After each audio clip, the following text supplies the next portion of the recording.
History in the making. Healing to be awakened.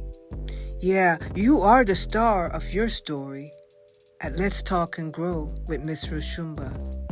You know, my son is born on a Wednesday. Seen and felt because they are the largest group. And so my we got your back. No, we're not perfect. So now you know it's time to grow at Let's Talk and Grow with Miss Roshumba. Let the healing begin. hello, we're back.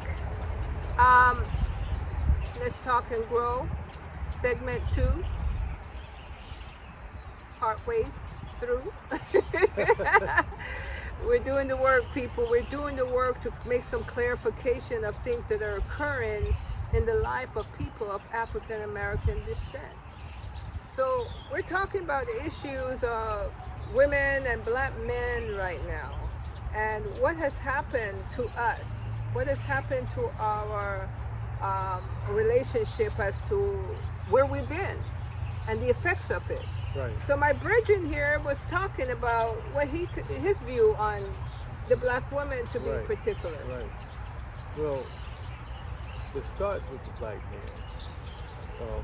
I think that there's been a misconception, especially now, to where there's some sort of a taboo over our women. And I disagree with the taboo. I do realize that there is an element that has changed the way that we think and behave. That's real. But what I've come to learn over the years is that even though that is so, the nature of everything and the naturalness of everything, a woman is designed to follow the man. So if the man is not on the wrong ladder or the wrong way of thinking and being, a lot of times he can have a heavy influence on the woman. If he is not doing the right thing, or either way. Right. If he's doing the wrong thing, it's going to further perpetuate the problem that is the stereotypical problem we talk about. Okay. But if he's doing the right thing and he has the right mind and frame of things, then he can actually lift up the woman. And the way it happens is he's lifting her up and builds her, and she does what is natural. She builds him. So what's missing nowadays is that we're enemies. We were made to be enemies against each other. And you have the media, the music, the movies. A woman is saying, I don't need no man. I can do bad all by myself. And then the man is saying, hey, I don't need no woman. You know, I can do these things. I don't need no one to nag me and do this and do that. But that's the element of the absolute most negative points of our existence. Most of us all want the same thing. Everybody wants happiness. Most women, I don't know many women, if any at all, that don't want a nice husband and a family and good children. That is like the dream. But we've got off track to how we are to achieve these things, because we're following a system that pulls us further apart. And then it puts in our music and in our movies all the disasters of what goes on with the drinking, the drugs, the bling bling. The sex. Right, the sex. That everything comes out with children. Right. Yeah. So we're literally starting off on the wrong foot at the very beginning. Most of us are coming from broken homes or brokenness, and we're seeing things. I'll give an example. In my generation, I believe a lot of our women went through a lot of things because there were so many problems with even being able to have a man in the home. The government would set apart finances, for example, for the woman if she would not have a married man or her husband in the home. Now, they wouldn't give the men the jobs, so they couldn't take care of their families like they wanted to. So now the government steps in and say, you're poor, you can get some assistance, but your husband can't be nowhere to be found in this home to get that. So the government became the husbands of the women. Exactly. And the projects became the homes that they live in. Exactly. Because the woman, she better not have a pair of shoes or a shirt or anything found in that home. Exactly. Because the government would be quite jealous. So and what this does is it sets up a system that, okay, you're not going to give the man the job to take care of the family. Plus, you're going to push him out the house, and you know what's going to happen. He's not working. He's going to maybe do some illegal things, probably get some other woman pregnant, right? And now you have children, two households. The government is in control of. Right, and so the children don't have a balance. So that in itself was a way of destroying the family. So now when I'm growing up in this period, primarily raised by a woman, my mother is teaching me all of the things to do to please a woman. You open the door, you treat a woman kindly, you do these things, you do those things. So the things that she was hoping was coming to her, she's imparting it into her children. But the women that are raising little girls are telling their little girls, don't be like me. You see what happened? You gotta be independent. And nowadays, this changes to different generation right now, but in my generation, so these little girls are being raised to be independent, not to need a man, so that they wouldn't get caught up the way that our mothers did. So the mother's telling me, hold the doors, do this, that, and the other. So your generation, mom said, be a good gentleman to the son. But what did she say to the girls? Well, see, now for the girls, the mothers raising the girls are not telling them that. They're telling them to be careful, be more independent. You don't need this, you don't need that. In your time. In my time. Yeah. So when you go to open the door for a girl, they're not responding the way that maybe in my mother's generation they would respond. But when you say that your mother, you had sister? I had a sister, but not. Okay, got you. She was your father's child. Right, my father's child. Yeah. So you didn't get to experience your mom raising a little girl. Right. To show you if she showed her independence or she showed her her own pain. Right. Well. Because sometimes that's how it happens. Because the woman will teach the boys to be the man that they wish they had had. Right. But the woman inadvertently, not on purpose, teaches the girls how to hate men for not being the man that they needed. So you have something that has started now, whereas a guy like me, thinking the way that I'm thinking, a young man approaches a girl and meets a woman, and you're looking at her like she would be like your mother. But this woman is not like that. Right. This woman is completely different. Different seasoning. Different seasoning and is looking at you differently because a lot of the guys may not be doing that. And so you become prey. See, and so this was interesting. Every generation has different things, the dynamics that happen. In my generation, that's what was going on. And so you had a lot of conflict, I believe, with a lot of our relationships because the women were expecting extraordinary men, but they were behaving poorly a lot of times. So and so, ladies and gentlemen, you know, what our brother is saying is unique to being born and raised in the 70s. And when we think back, 80s, and when we think back to the generations of our parents, they had their challenges there too. Correct. And when you think back at their parents, they had that relationship challenges too. Right. When you are a studier of history, which I recommend all of us go to, even if it's the history of our own family, you know, our great-grandfather, did he stay married to his wife? What was the story of our narrative in itself? And then we could share it amongst each other. But if you can't go that far, because we know we come from, you know, where parents stop talking because out of embarrassment and shame and out of not knowing their story. But we know that as humans, there's the thing that we want to give kindness. And oftentimes, and that's what we want in return. But the challenge becomes, what makes a nice girl act that way? Right. What makes a nice boy act that way? And we should have the ability to, say for example, you have a daughter and your daughter is in love with a young man. Correct. We should have the ability as parents to go and see, what's your family like? Right. Because the dynamics of her upbringing will affect her relationship with his son and their children not yet born. So,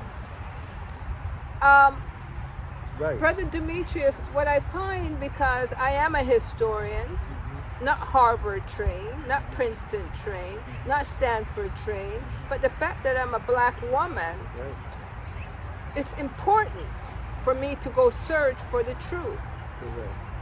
So while we spend many of our times on TV watching these endless movies, illusionary mirage of somebody else's life, we should be studying our own. Because what usually happens is when we get up and go in the world, we bring that picture of the latest movie to the relationship. And say, man, I want you to give me all the money. I want you to take me out to dinner. I want you to give me flowers. I want you to be the man I saw in the movie last night. But what you really should be saying is, I need to know why I need to go to that movie to make that my reality. What am I escaping? And could that be the effects of what our children are dealing with? And what does the techie device have to do with it?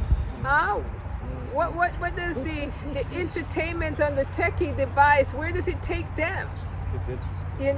So if we are quiet enough to even sit in the park under a tree without any technology messing with our minds, maybe we'll hear the truth. Because I know when I brought forth my two children, a girl and a boy, I did my very best. It was out of love. And I know that it was not fighting that I was doing with my mate as to how they came about. So I think every parent wants the best for their children, but something occurs. And what occurs is the missing link. That's right. And I would say it's history. That's right. And that's why in our educational system here in the 21st century, they're trying to omit.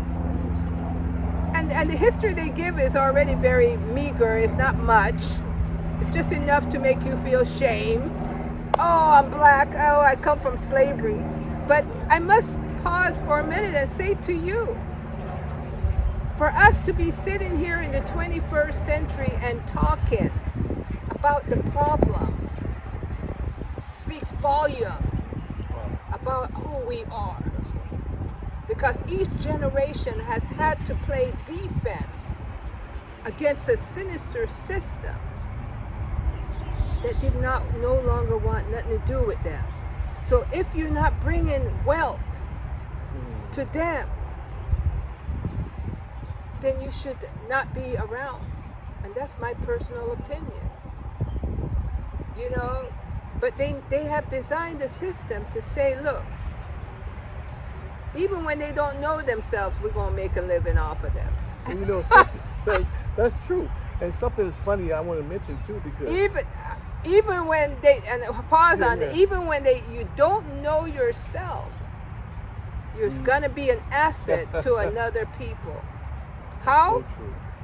Well, basketball, football, sports, mental health. The schools make a kicking when you are ADH and have a little mental illness. They get extra money. How else? They make money when you end up in their system, in their jails. in their prisons, in foster care. Money's generated all around when you end up in foster care. A friend of mine recently said to me that he knew a little young boy that says, actually it was his cousin, and the boy says, I want to go home. And he asks his young cousin, what do you mean you want to go home? You're home. No, I want to go back to juvenile hall. To juvenile hall, because he's learned to live in their system. Otherwise, we will spend time blaming the man and the man blaming the woman. We must blame that what we do with our time. Right. It's very important, because what the other side of the coin is that, I'm saying what I said about how I was raised and how the counterpart may have been raised, is that what I've learned further during my years on this earth is that,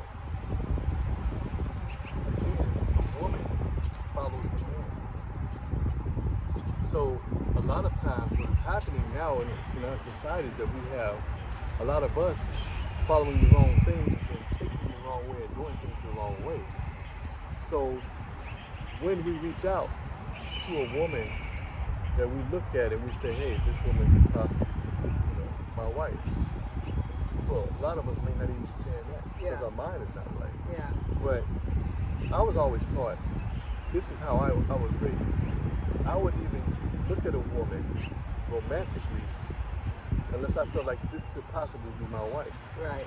See, that's how I always thought. Are you Muslim? No, I'm not. Okay. But I was raised around a lot of Muslims. Okay. Right? But that was my mindset on my own, the way I was raised. Because that was my thought naturally of what it would be. Yeah, the Garden of Eden, the kind of thing, the African kind of thing. That's what I always thought. I wouldn't even look at a woman for nothing other than, okay, if she's that attractive, because she be my wife. That made me picky.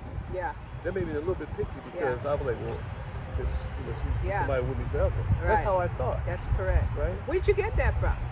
That's just something that God must have given me, because that's how I always thought. Or was it because you didn't see, your mother? Maybe that too. Maybe that too. And other people. Right. I didn't see the the relationship that I wanted to have in my life. Yeah.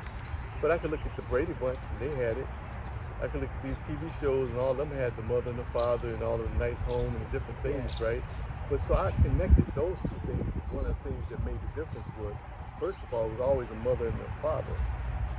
Of other cultures, not so much ours. Not so much ours. I noticed that. Yeah.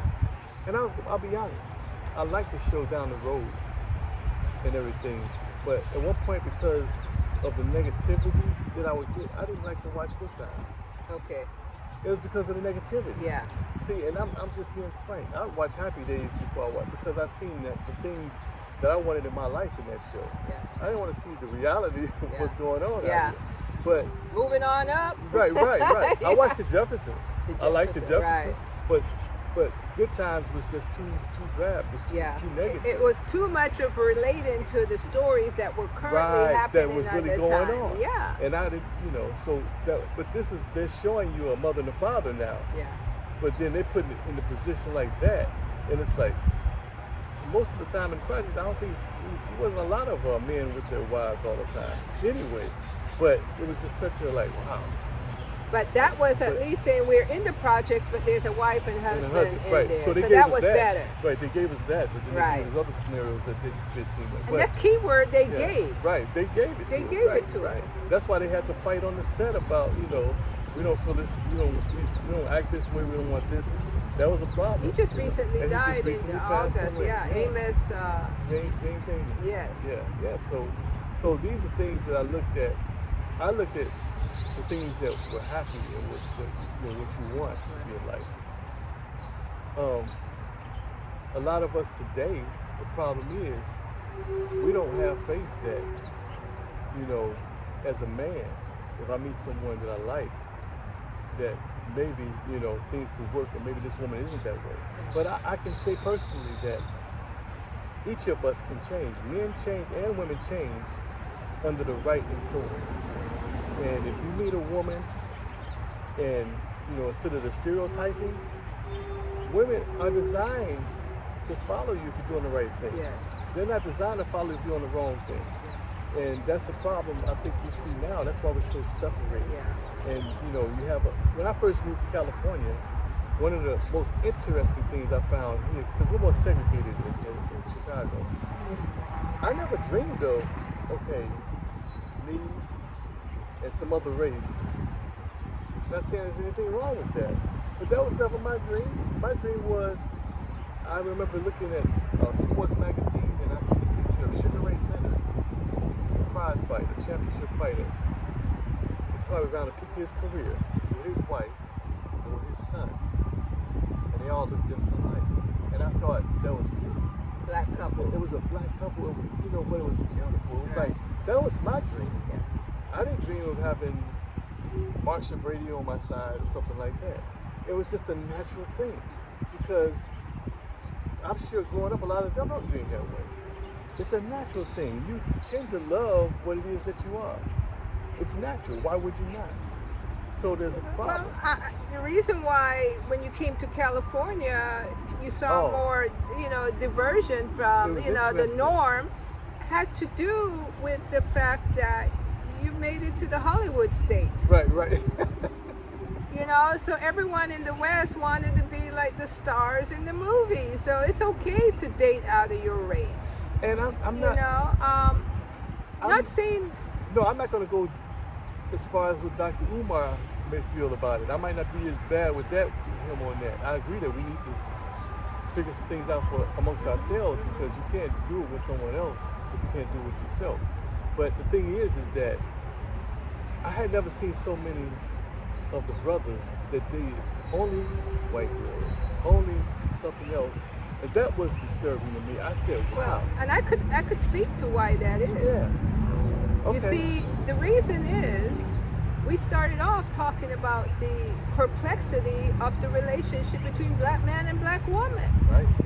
You know, the black woman is working out the issues of her foremothers.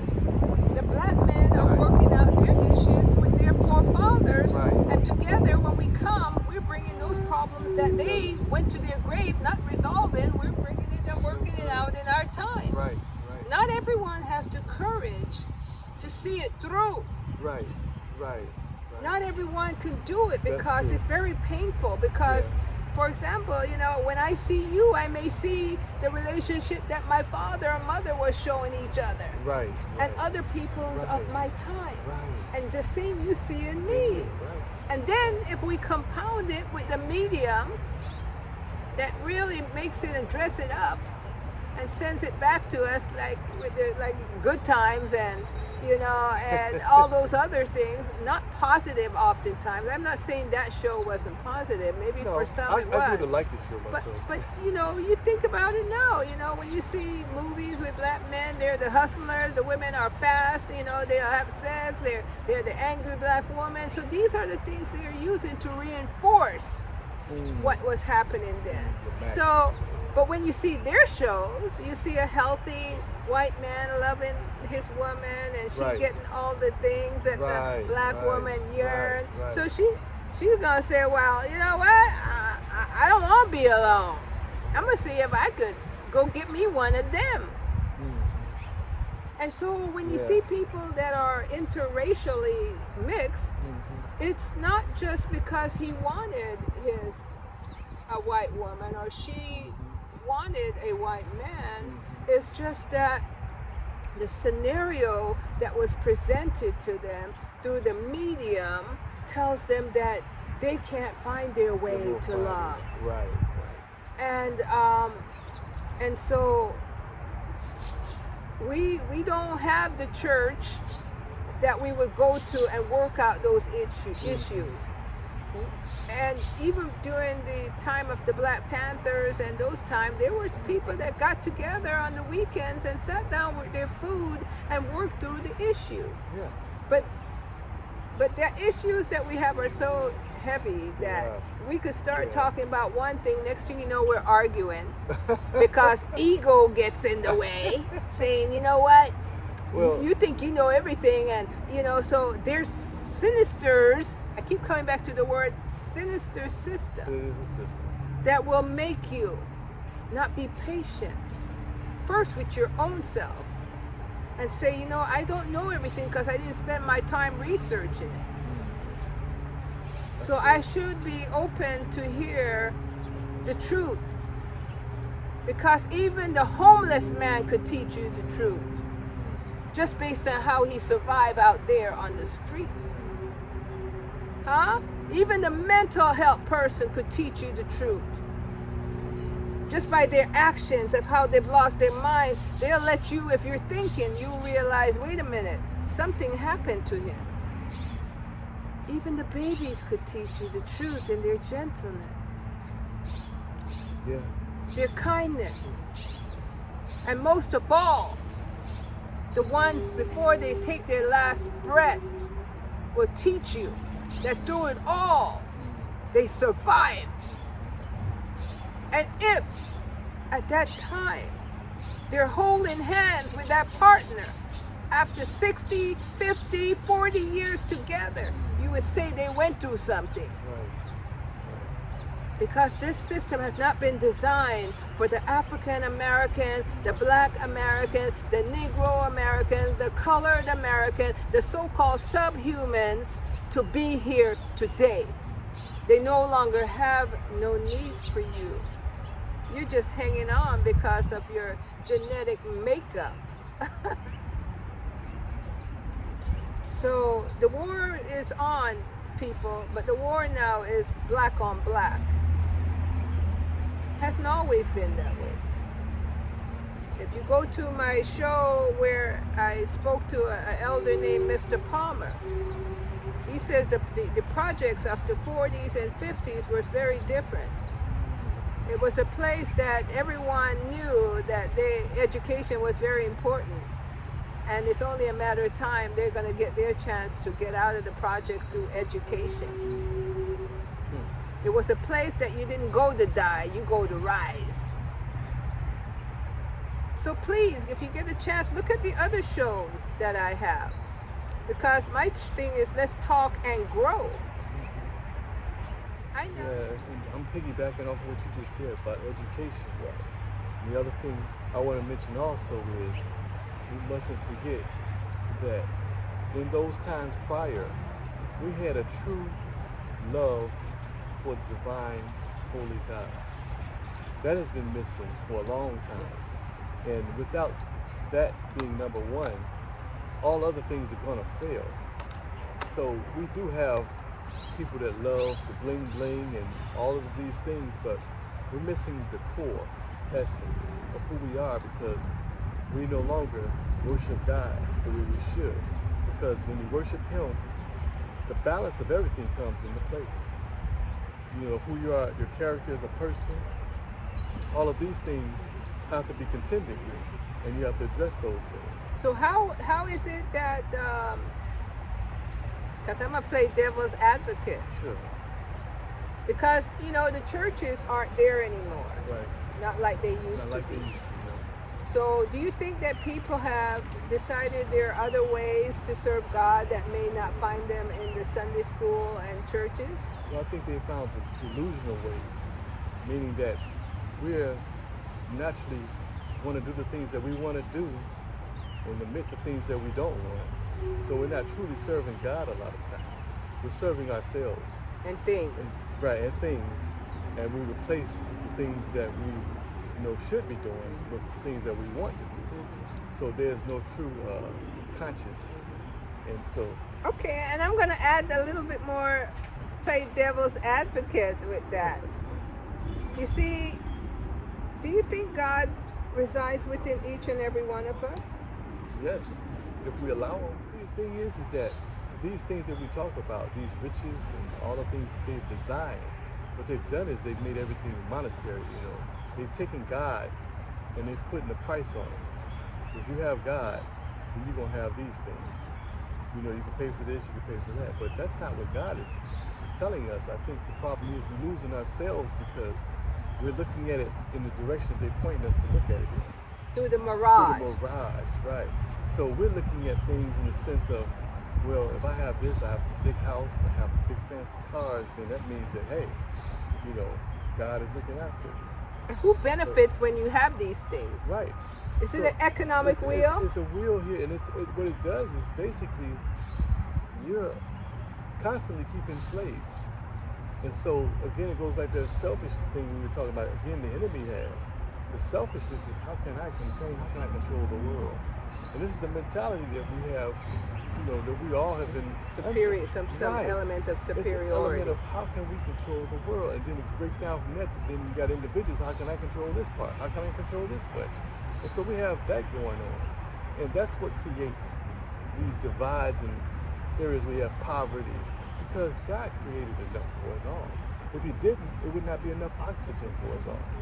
He created enough water for us and everything. But we have people that want to take control of majority, be selfish and greedy, and then they want to put somebody else over here so that they keep what they have because they want your portion too. They don't want just their portion, they want your portion, right? That's selfish. And and what my brethren just said is so true. And it just reminds me anyway, that our day is to spend working through all of these issues. Because we have something in common, all of us, That's all right. beings. The ones that crawl, the ones that hop, the ones that fly, the ones that swim, all beings must one day be gone from here. So that's the neutralizer, is death. And although my grandson left earlier than I would have wanted to see him leave, and maybe he too, it was his destiny.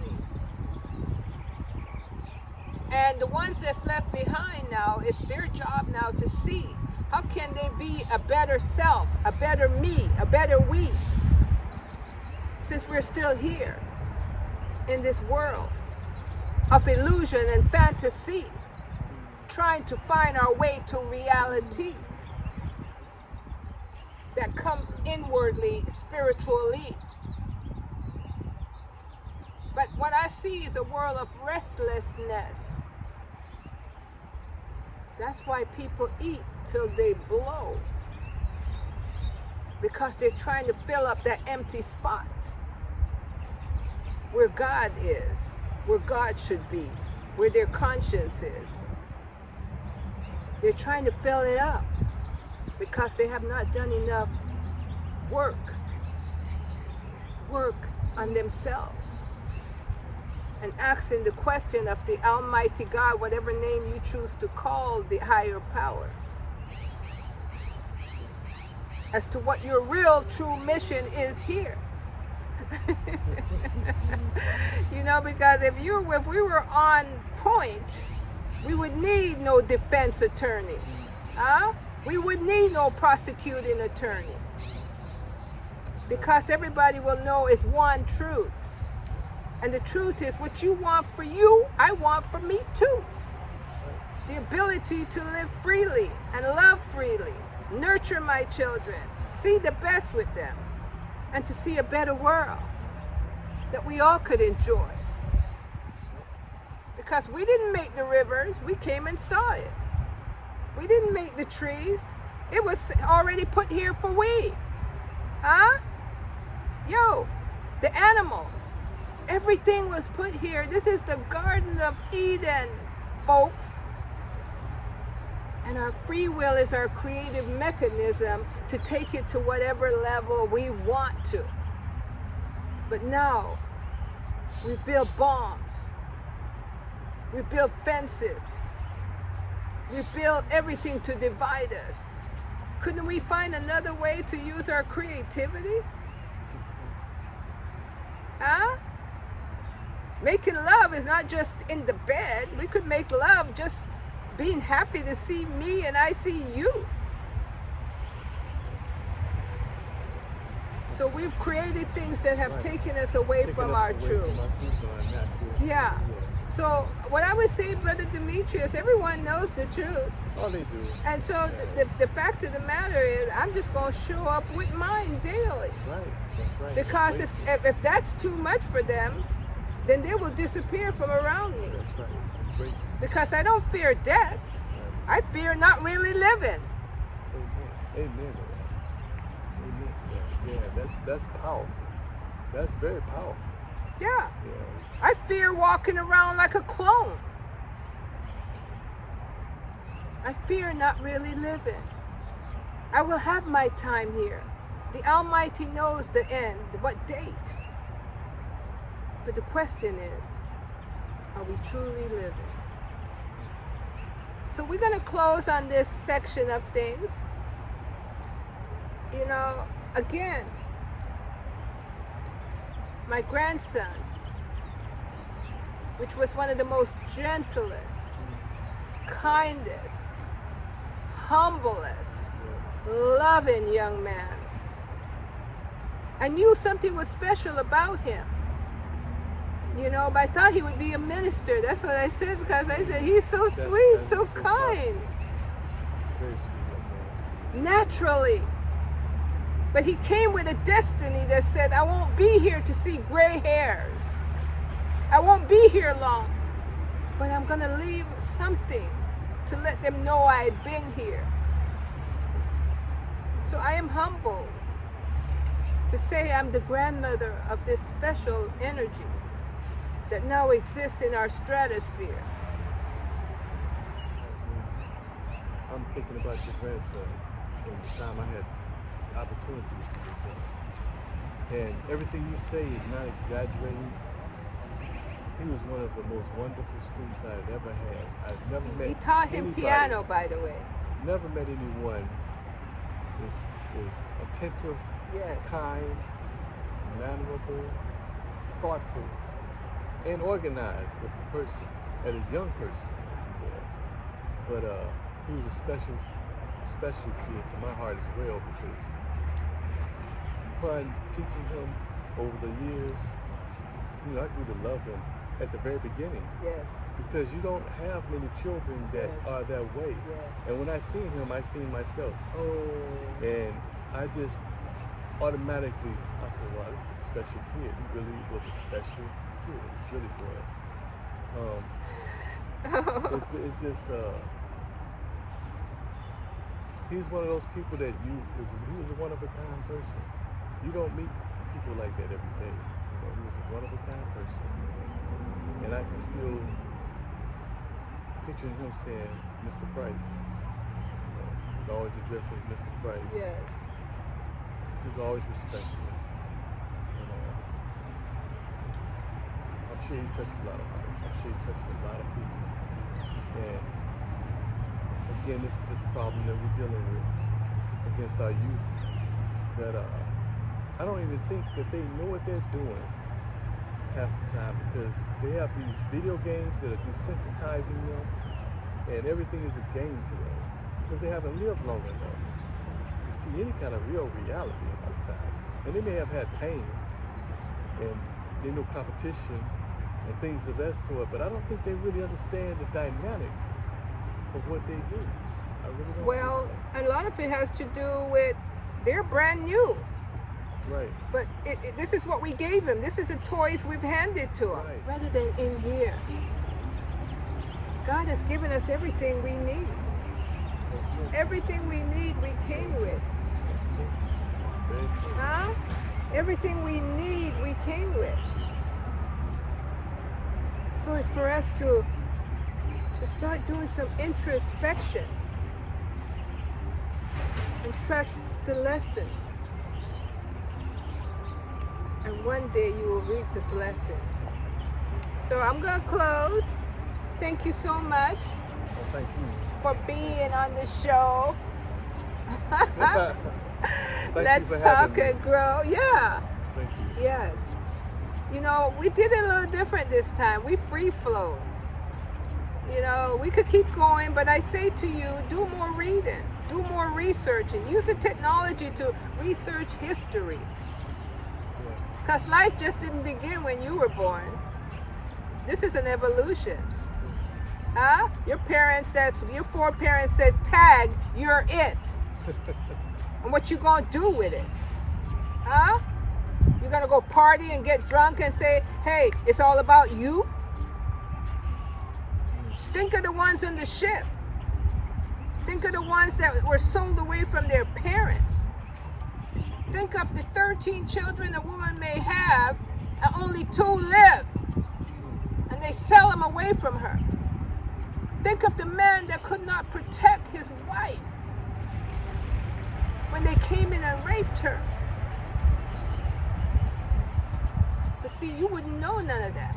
You're too busy enjoying yourself like, hey, it's all about you. All comes faster than you think. So, see you on the other side. Now, please, thumbs up, subscribe, share, leave a comment. You know, I should have already hit over 500 subscribers and more. I should be all over in the algorithm of time. But, you know, sometimes you're that little greatness coming up. That's right, that's right, that's right, that's right. You know, so I leave that too to the universe and to the Almighty. So get what you need from it, and the rest share it with somebody. So now you know it's time to grow at Let's Talk and Grow with Miss Roshumba. Let the healing begin.